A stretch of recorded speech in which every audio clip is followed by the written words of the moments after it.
What is Walmart's return policy for opened video games? Hello, and welcome.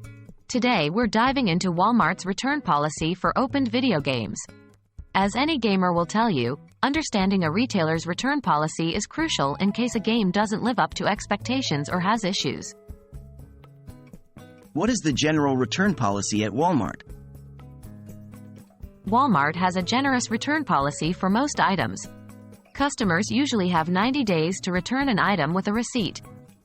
However, there are some exceptions to this policy, and one such exception is for opened video games. What is the return policy for opened video games? Opened video games fall under a different category because of copyright issues.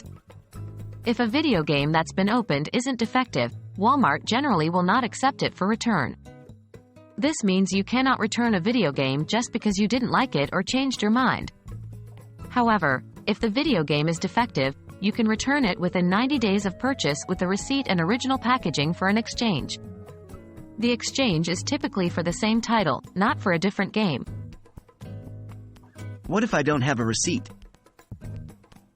If you've lost your receipt, it may be a bit more complicated, but it's not impossible. You can still bring the item, along with its original packaging, to the store. Walmart may be able to look up your purchase and give you an exchange.